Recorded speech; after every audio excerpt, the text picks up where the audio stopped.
Hi, welcome back to Christine's Home Affairs. I'm running really low in stock in the shop, and a couple of weeks ago I went and picked up one of these samples, so I did pick up a few more as well. Not that I ever needed any more, but today I'm going to use this to do a batch sewing project. I think I'll just make some little pouches, some zippered pouches. There isn't much on these, so I'm not very inspired to do much with it, but the fabric is really fluffy. It feels like a sheep, but it's very, very fluffy, and it does just feel like a sheep's skin. It's really snuggly. As I said, there's not much of it, so I can't do much with it, but I should be able to make just a very standard zippered pouch with it. There is a bigger piece left in the middle,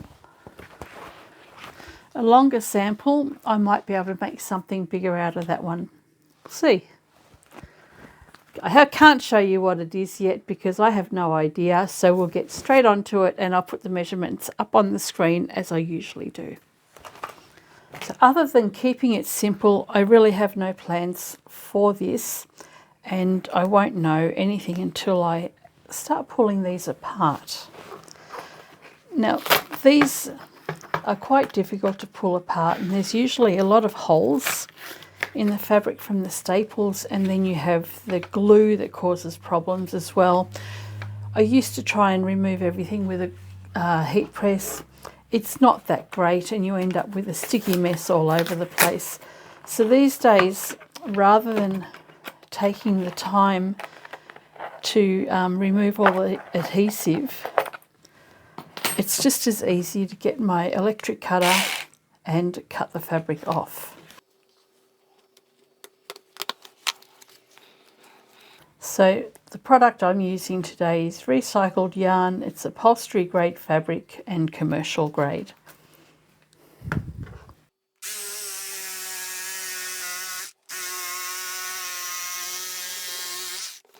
That was a lot of layers. So this has a layer of plastic on the back, which is glued with some paper. So I can't use that, and that would have been awful in the iron. So I'll just separate all of these.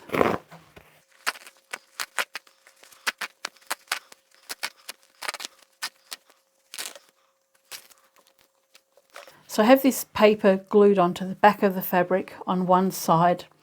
It is really difficult to remove, and if I remove it with the heat press, it's still going to have a sticky residue on it. Now, somebody did actually suggest I use WD-40, and one day when I've got some time, I'm going to try that. But it's actually really annoying or difficult to try and stitch over something that's got a sticky residue on it because your presser foot gets stuck.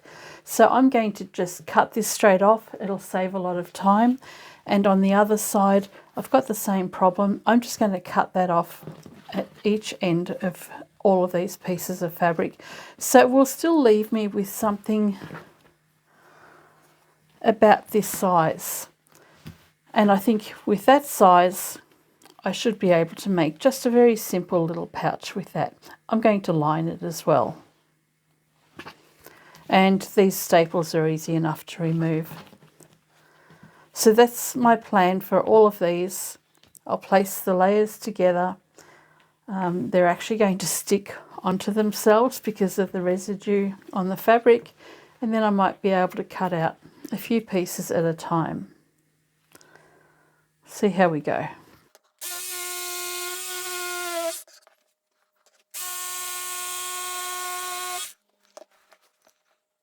And even though these aren't necessarily straight, I will be able to straighten that up when I put the zippers in. So I think that's going to work for me. I'm just going to place the layers together and cut out a few at a time.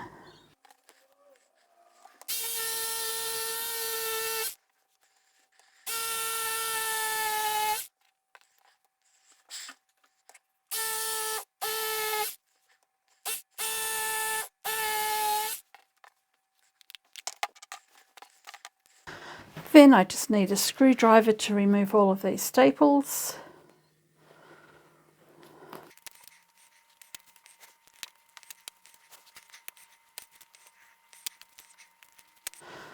Okay, that's what we're left with. Normally I would like to build up these fabric pieces with contrasting fabric, but these, I think they're interesting enough on their own, so the best thing for me to do with these is just make a regular zippered pouch like this. Nothing else, just a regular zippered pouch. I think it would detract from this fabric if I went and put something else with it. So I'll keep it really simple. It'll give me some good shop stock. The first thing I'm going to do now is put some labels on the front of my bags. So this is the label that I'm putting on today. I have a couple of different types. I have a Char Australia. This one's handmade in Nagambie with my shop name on it, which is Stitch This, and my website. And I think these ones are nice and simple and will look better on these bags rather than my big leather labels.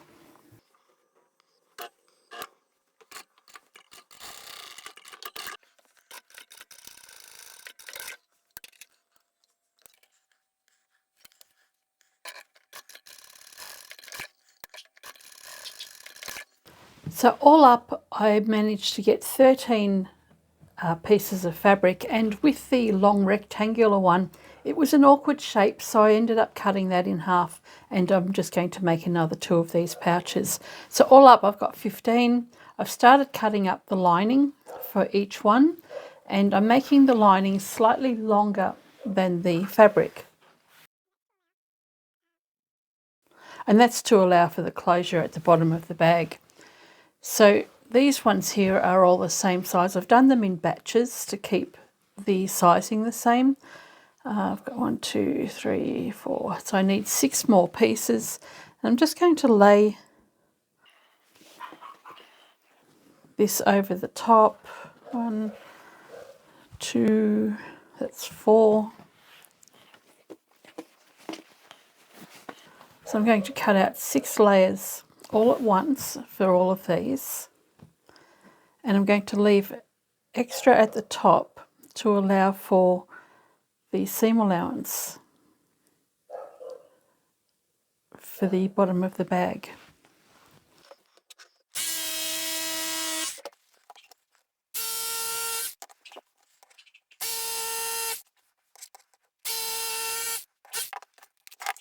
And then what I'll do is place the lining piece with the corresponding fabric piece, and from here I'll keep each of those pieces together so that I don't make any mistakes with the sizing of the lining with the fabric.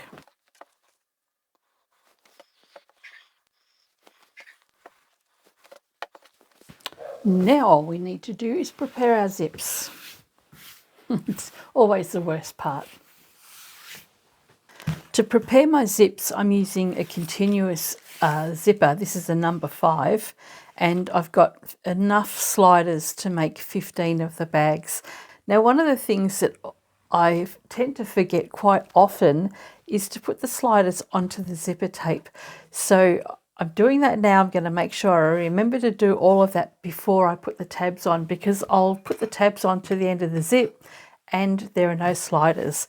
So this time I'm going to make sure that I'm not going to forget.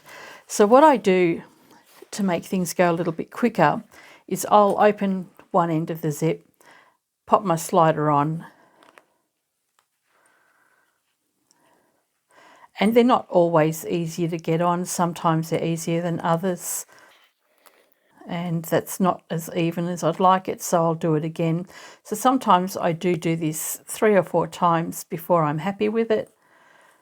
And the reason I need to make sure that this is all level now is so that I don't have kinks in this zipper tape when I come around to cutting it. So what I'm doing, this is nicely lined up at the top, is putting my slider on. There's no kink in there. I'm just moving my slider down, and I only want to cut a certain size, but I'm going to put all of my sliders on first. And this is one of the other reasons why it's important to make sure you don't get any kinks in there, is if you get one in the middle somewhere, then you're going to have to cut off a little bit of extra zipper tape. It's no big deal though. So I'll keep going with this.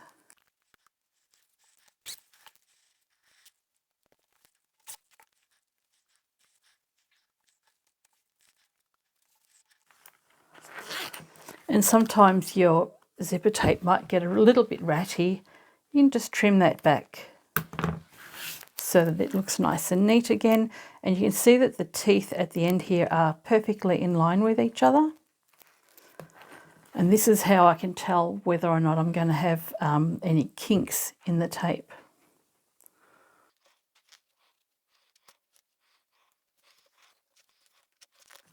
So that's stepped out of line there. That means this is going to kink, and it's not what I want.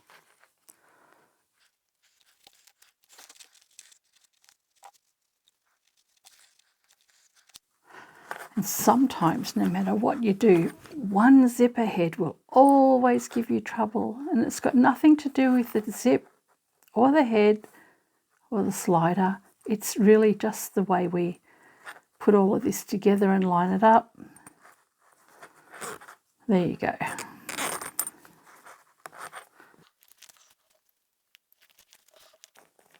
Okay, so that's all my zip sliders in place. What I need to do is measure the length I need for my zips. Now, this is measuring 8.5 inches across. I want my zipper tape to be 1 inch shorter than the width of the bag. So if you're making a 10-inch bag, make your zipper tape 9 inches instead. So now that we have the measurement and our sliders on, all we need to do is measure 7.5 inches across the tape.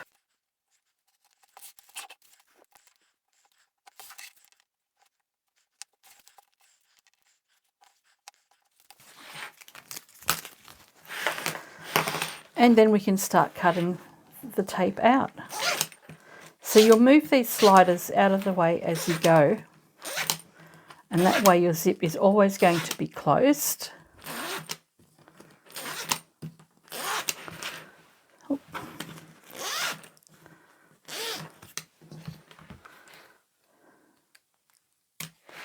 And the slider will remain in the middle. So just keep on moving your sliders out of the way. And I know that this is a pain to have to move the sliders constantly, but it's actually quicker than having to pick up each individual piece, cutting it, then grabbing it, and then putting the slider on. Plus it makes a cool sound. All right, so I've moved my slider down too far. I'll move it back, but I don't want to have this left open. So all I need to do is go back to meet the zip and then come back down, and you've closed it up.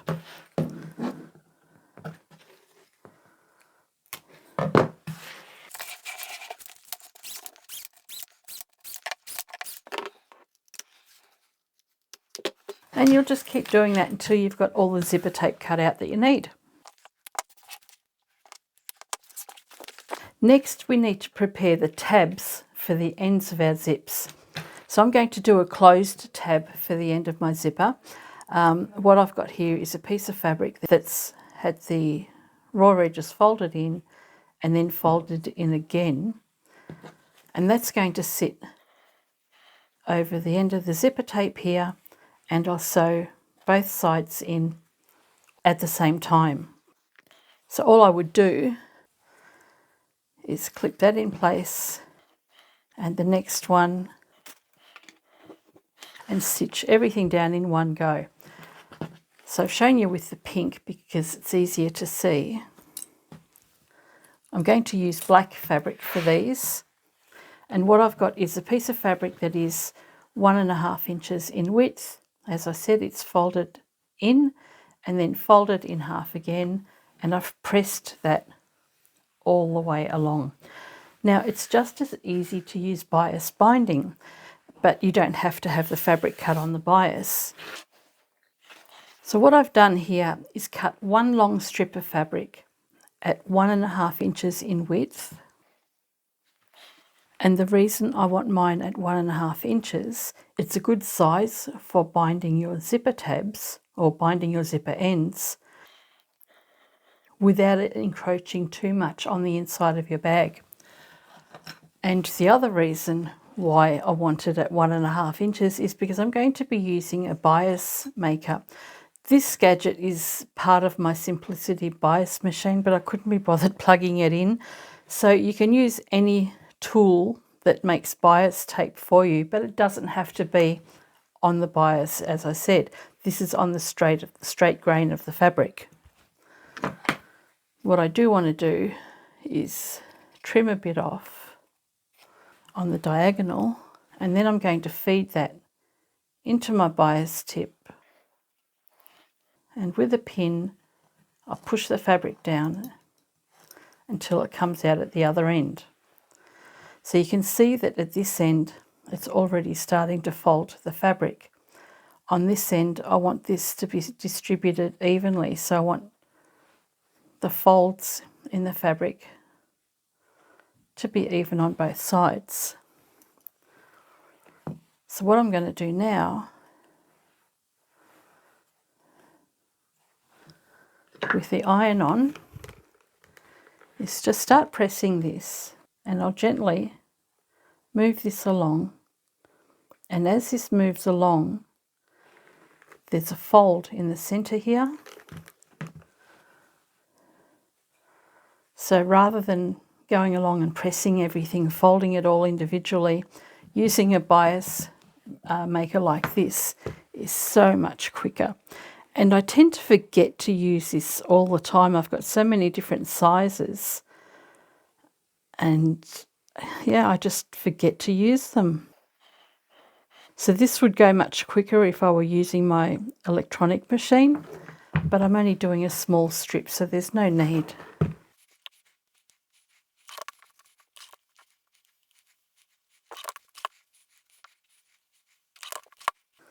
And then when you get to the end, you just keep going.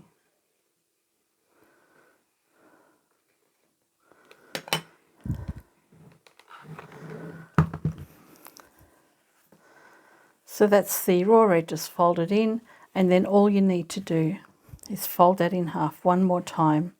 It's so much quicker.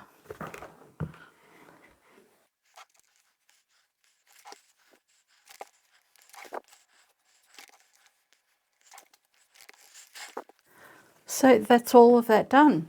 So what I do to work out how much I need, well, I usually just cut a really long strip, but I might be making 30 of these at a time. I'll measure this width by 30 because we've got 15 zips and we've got 2 ends. So you want to measure the width of your tab by 30 and cut a length at least that long. Now that I've got my fabric ready,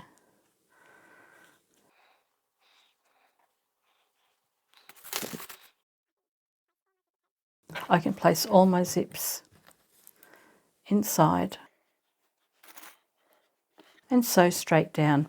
Once I've done the 15, I'll cut the cotton and then I'll come back and do the other side.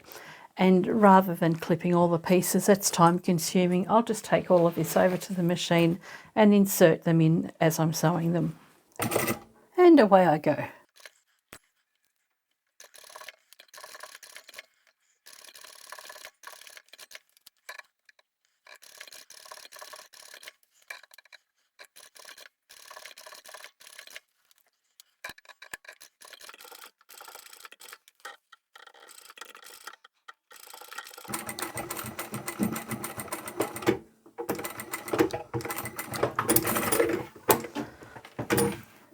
And once I've done all of that side, I'll snip that off and come back around to the other end and start all over again.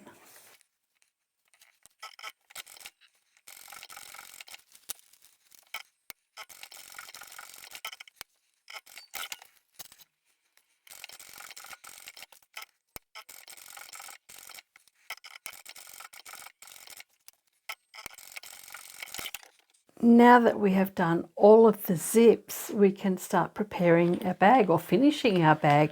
The rest is easy. Now, if you're going to just make one of these bags and you want to know how to do this, put your slider on, grab a piece of fabric that is 1.5 inches wide by 1.5 inches, fold it in half, or fold the raw edges in, fold that in half, and then just slide that on by itself. So you'll need 2 of these. You'll put one on this end of the zip and you'll put one on that end as well, making sure you have a slider on there. So that's if you're just making one. All we need to do now is trim these.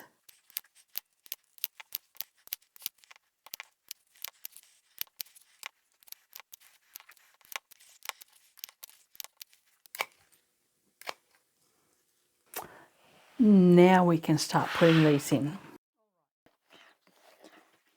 I've cut my lining piece in one piece.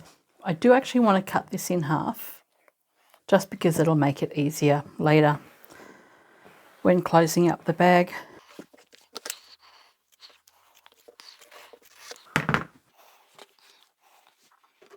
I was asked a question some time back if I use double-sided tape for my batch sewing. It's the time when I use it the most. I think the double-sided tape is the best thing that was ever invented if you get the right stuff. Some of them you can't sew over. They'll leave a sticky residue. You need to get one that's a wash away or water-soluble tape. So what we're going to do here, this is the front of my bag, and I want my zips to open from left to right and then close along this way. So I make sure that I've got the curved edge of my slider facing in the left or toward the left. I'm going to place my zip face down and I'll line that up so that it's centered across the fabric. Now I usually just eyeball this. This is 1 inch narrower than the fabric, so I've got a 1/2 inch here and a 1/2 inch here, and that will allow plenty of room for my seam allowance. Then I can grab one of my lining pieces and place that over the top as well after I've put this double-sided tape down. And that's ready to go to the machine. So I will get all of my fabric pieces ready to this stage now, and this lining piece that's to go over here is going to remain with the fabric. So I make sure that I keep all of these layers together. Then I grab the next one and I'll do the same thing. You don't have to cut the lining up now. If you don't want to, you can cut it up later. You don't even have to cut it at all. You can do a false lining, which I've done in videos before, or a false opening.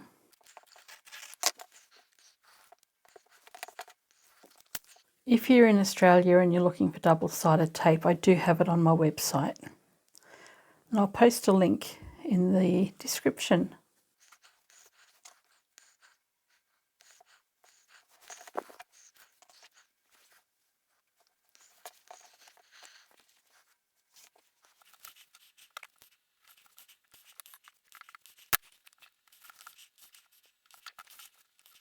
Okay, that is all of my bag pieces prepared.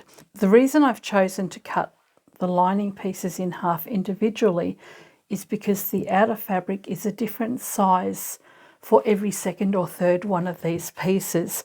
The width is the same, but the length is different for nearly all of them.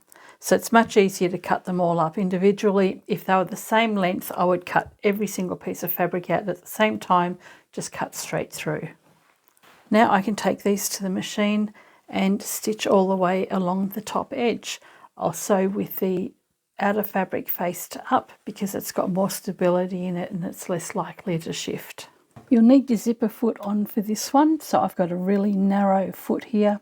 I'm going to run the edge of this foot right along the edge of the zipper teeth, which I can't see because this fabric is really thick, but I can feel the lump under the fabric. So I'll guide my foot right along the edge there. For this whole project now, I'm using a grey coloured thread, so that'll blend in nicely with the lining as well as any of the fabric. Even on the blacks and browns, grey tends to look nice. And the needle size I'm using is just a regular universal 90 or 14 needle.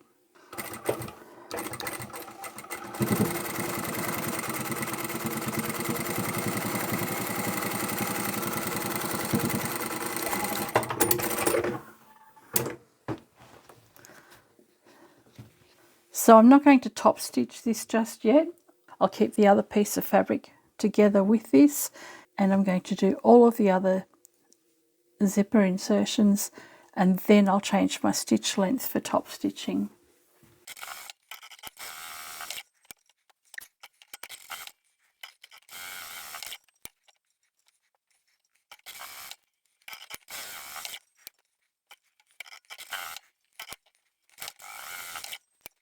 I'm now ready to top stitch the side of the zipper that we've already installed.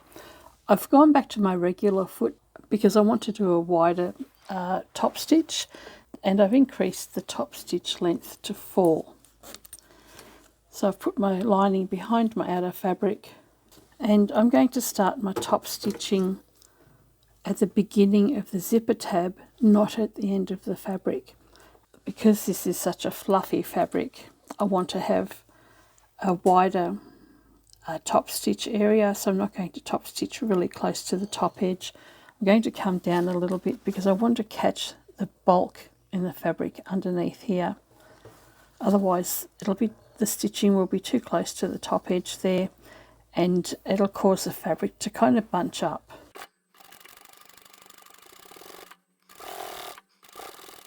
And at this end, I'll finish at the end of the zipper tab rather than the end of the fabric again. I'll keep the other lining piece with this and set that aside. Grab the next one and do the same.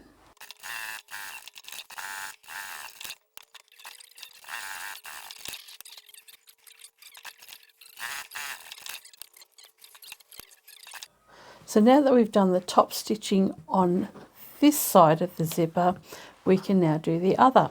So what you need to do is bring this side up to the top end of the zipper tape and put the lining on the other side. I'm going to use a double-sided tape again, just because it's easier or quicker.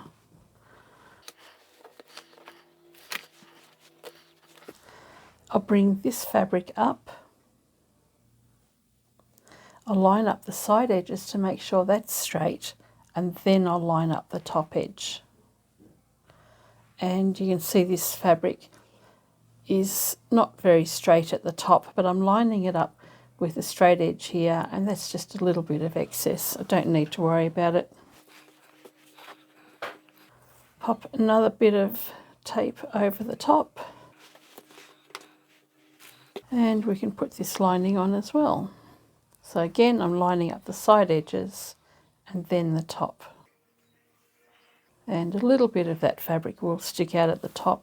I can trim it back later if I need to. So all I'm going to do now is sew along the top edge there for all of these bags.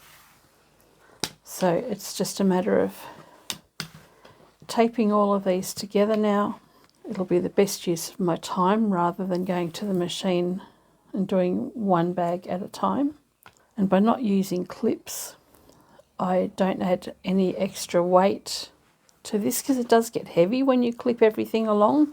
And using pins, I stab myself every single time, so I won't end up with any blood splatter on these bags.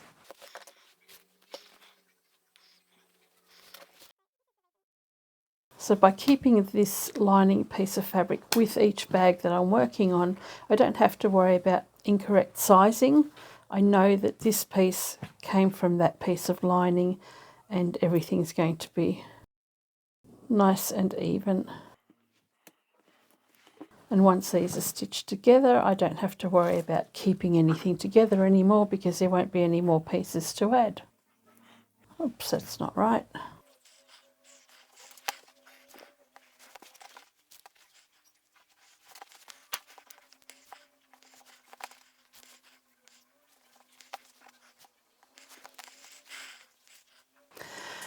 Of course, when you run out of double-sided tape, you've got no choice but use clips.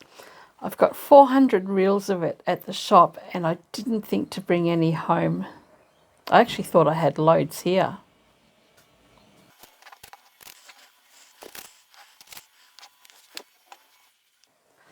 Thankfully, I only have a few more to go and I'm sure I'm going to survive perfectly fine using these.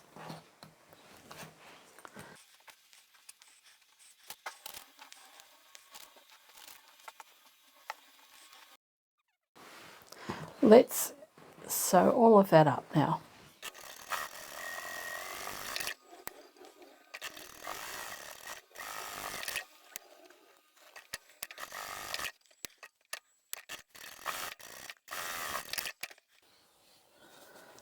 So once again, I'm sewing with the outer fabric faced up,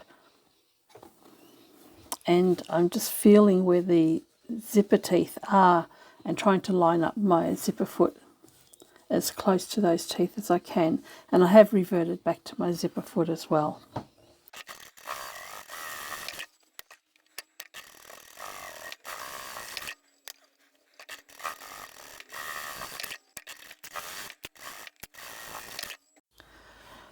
Alright, they've all been done now. It's time to top stitch the other side. Now the other side is actually quite difficult to do because we've got the bag closed on the outside. If you had a seam at the bottom, you could just open out the fabric and top stitch both sides evenly. So what we're going to do here is open up the zip. You'll need to open it all the way. And we've got a top stitch, that side's done, so we need to top stitch this side. And we'll bring the lining fabric to the back. And what you want to do is get this side of your bag behind this area of the foot. It's the most fiddly part, and once again we're actually going to start sewing at the edge of the zipper tape rather than the edge of the fabric. I've put my wider foot on and I'm just going to hold on to this with the lining underneath. Bring this to the back of my foot and around, and just be careful you don't accidentally stitch over your fingers. But I'll move the lining and the outer fabric away from the zip, and then I'm going to line up the needle with the top of the zipper tape and start sewing. So now that I've got that in position, it'll be a lot easier. But you've just got to make sure you don't stitch over that zipper head as you go.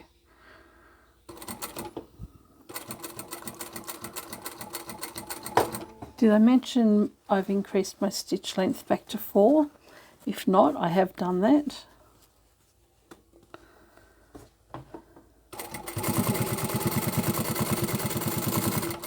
And as you get to this end here, you're going to need to do the same. Just move this fabric out of the way so that you can get in here and sew up to the end of the zipper tab.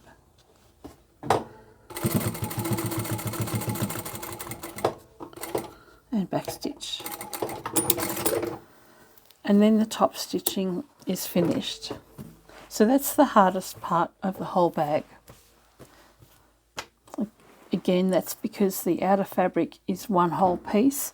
If you wanted to make it easier for yourself, I'd recommend cutting your fabric a little bit bigger, cut it in half and put a seam at the bottom.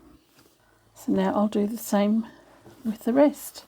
So because I've got a continuous zip, even though this is closed, I can just push the teeth apart and open that slider the rest of the way. Because it's so fiddly, I recommend you keep your foot, the one that's attached to your leg, away from the foot of your sewing machine, so that way you're not accidentally going to start sewing.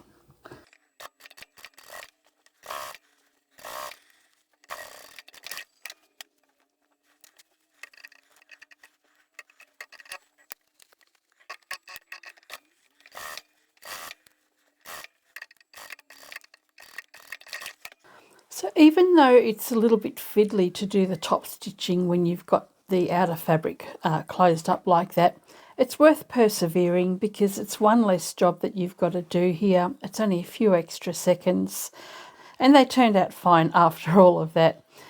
So now what we need to do is leave the zip open. You can bring it in a little bit because you want to make sure that this slider bar is not anywhere near the stitching over on the side here. So just bring it in just a fraction, but you do want to make sure it is open at this stage. So the next thing we're going to do is bring the lining pieces together. And I don't usually go and clip my edges. I just bring everything together over at the machine. So I bring the lining together. I'll line up the side seam along here. And you'll remember that we haven't closed up the top stitching at the top edge of the fabric here. So line up the outer fabric so that that's nice and level.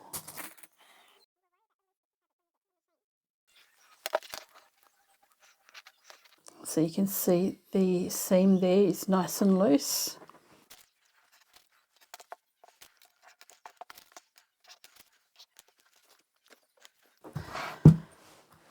So I'm going to take these straight over to the machine and sew them up as they are without clipping anything together. What I'm going to do is start at this top section here and sew down here, and I'll do that on this side as well. I always like to double stitch my upholstery fabric because I'm just using a regular Gutermann sewing thread, and I'd like to double stitch my fabric along here. So I start at the top where the zip is, I'll stitch down to here, then I'll flip the fabric around and sew from this end all the way down and around here, leaving an opening at the bottom. So I'm going to start with the top edge of the fabric under my presser foot, line that up hopefully evenly, and before I bring the foot down, I'm going to bring the needle down into the fabric and then bring my foot down, and that way as I start sewing this is already secure and the fabric isn't going to become misaligned. I've reduced my stitch length back to 3. On the other side, I'll flip it around, line up the top edge of the bag again, bring the needle down once more,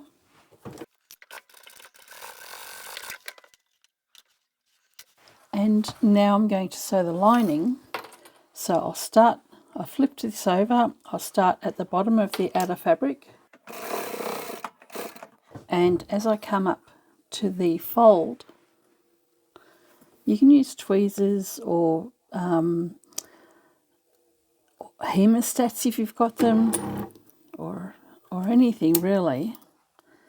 And I'm just going to tuck the lining piece at the bottom under. I'll tuck the top piece back and hold that in place whilst I stitch over it, and sew to the end.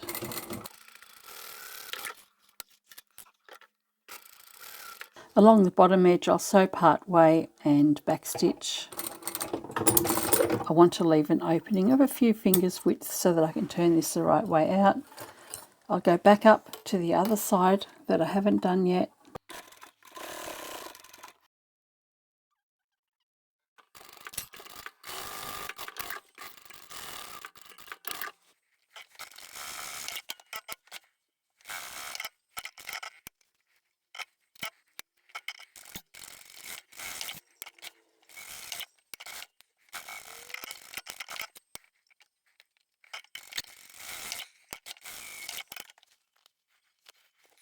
Okay, we are nearing the end.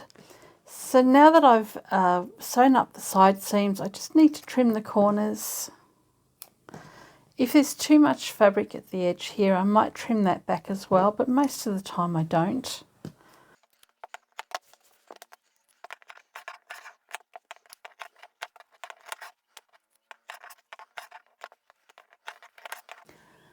And now it's time to turn the bags the right way out. I have to poke the corners out on each one, and also have the ends where the zip is pushed out nice and neatly as well.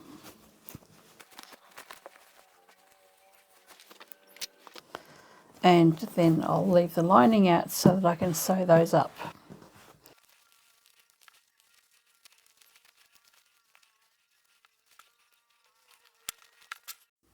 So I'm still using the same grey thread that I've used for the entire process, and it just blends in with the linings as well. So once we've closed up the bottom, then we're done. We just have to fix up all our corners and make everything look pretty.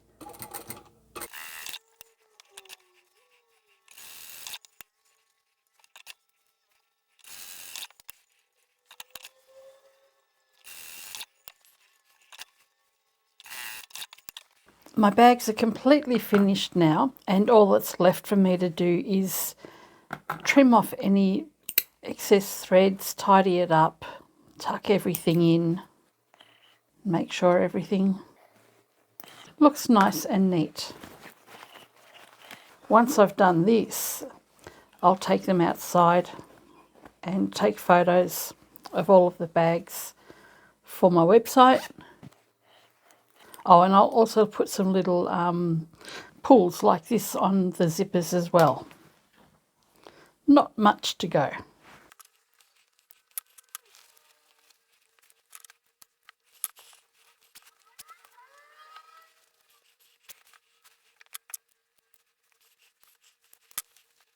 So the last thing I need to do for the bags is just put these little pulls on. I have an assortment of colours here, and if I can match something up to the colour of the bag, then I'll do that. If not, then I'll just put black to match the zips.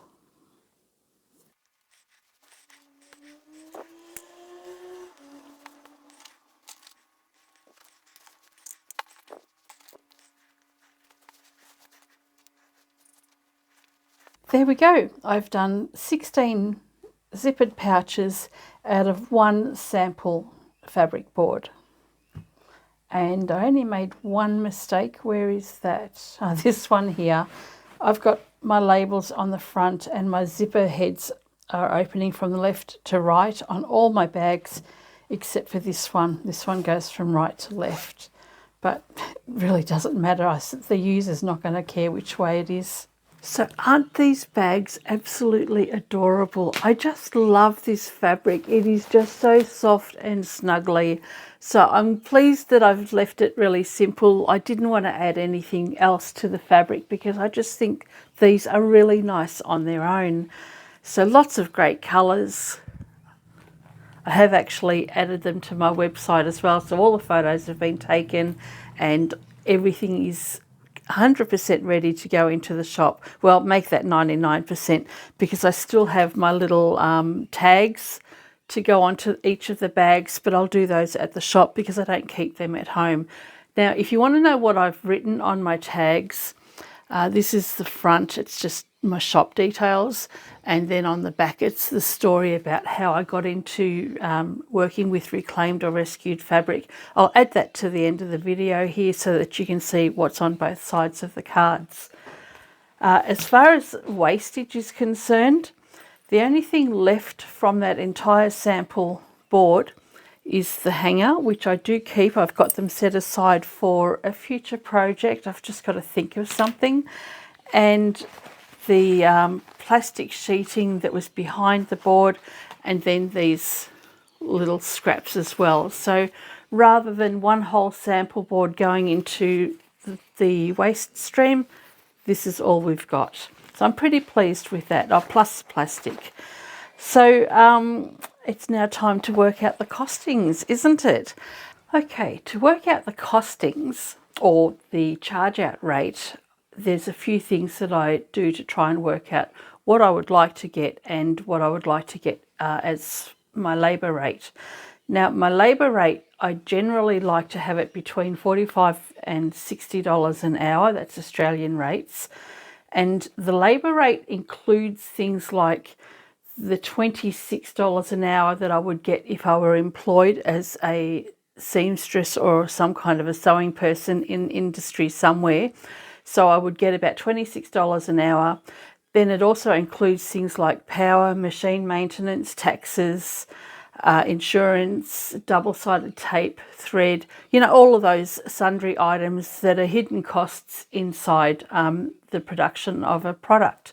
So the minimum I'd like to get is $45 an hour. I'd really like to get about $60 an hour. That's what I'm trying to work up to at the moment. Anything above that is just a bonus. So what would I like to get for these bags?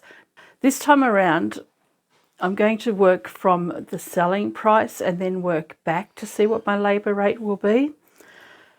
So for these bags, I already had in my mind that I'd like to sell them for $15 each.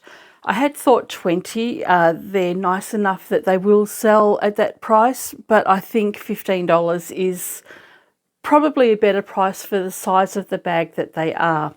So that's my starting price. $15 is what I'm going to sell these bags at. Now, I've got some expenses from that, and they are my labels, the little pull tabs, the zip sliders, and the zipper itself. The fabric on the outside and the fabric for the lining, that's all free because I reclaim fabric. So these were the sample swatches that you saw, and the linings often come from deceased estates and places like that. So my costs are, for the zip pulls, 7 cents each. The sliders, 34 cents each. I'm pricing these out at retail price. The zipper itself is 19 cents, and my labels, I think they're about 50 cents. So a total of $1.10 for all the material in these bags. So to work out the labour, these bags, to make 16 of them, took me 4 hours and 26 minutes. That actually included the time that it took for me to talk to you and do a little bit of instruction and waffling on. So in reality, it probably took me a lot less time than that. But it took 4 hours and 26 minutes to make 16 bags. That works out to be 266 minutes to make all those bags. So if you take the 266 minutes, and I'll put this formula up on the screen, if you take the 266 minutes and divide that by 16 bags, you get 16.63 minutes per bag. I'm rounding that up to 17 minutes per bag. So each one of these is going to take me about 17 minutes to make. If I make more, it'll actually come down in time. If I do less, it'll probably take me a little bit longer. So to work out what my labour rate is, I've got a $15 bag, less the $1.10 for the material, which gives me, I've got a list in front of me, which gives me $13.90. That's the labour amount that I'm going to earn from the production of each one of these bags. So to work out an hourly rate, you've got your $13.90 in dollar value for every 17 minutes. So what you do is you've got your 60 minutes in an hour, divide that by the 17 minutes it takes you to make the bag, and that gives you 3.5 bags per hour. So I can do 3.5 bags in 1 hour. And you multiply that 3.5 bags by the $13.90 that you're getting for labour for these bags. And that works out to be $49.05 per hour. So I think that's nothing to sneeze at all. It's well within my target range. So the minimum I want is $45 an hour. I'll at least get $49.05 per hour. as my labour rate for making the bags. And as I said, that includes my Australian hourly wage, which is about $26, plus all of those other expenses. So if you take that $49 less my $26 employment rate, gives me about $23 per hour to factor in insurance, taxes, double-sided tape, power, all of those sorts of things. And I think that those sorts of things are well under that $23 an hour. So I'm actually thinking that I may have confused you all with all of these figures, but I've put them up on the screen so that you can see how easy it is actually to work it all out. I'm selling these for $15. My actual cost was $1.10 per bag, and I'm making $13.90 per bag in labour. So I think that's pretty good. I will put this tag to the end of the video, which you'll see in just a few seconds. I hope you've enjoyed this video. I do apologise if I've talked too much. This wasn't meant to be a tutorial. I was just going to do some batch sewing. I tend to waffle on. So anyway, you guys have to bear with me. So I hope you've enjoyed this video, and I shall catch you next time. Bye for now.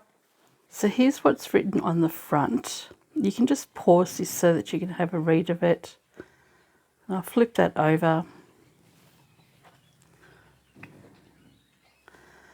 And that's my story on the back.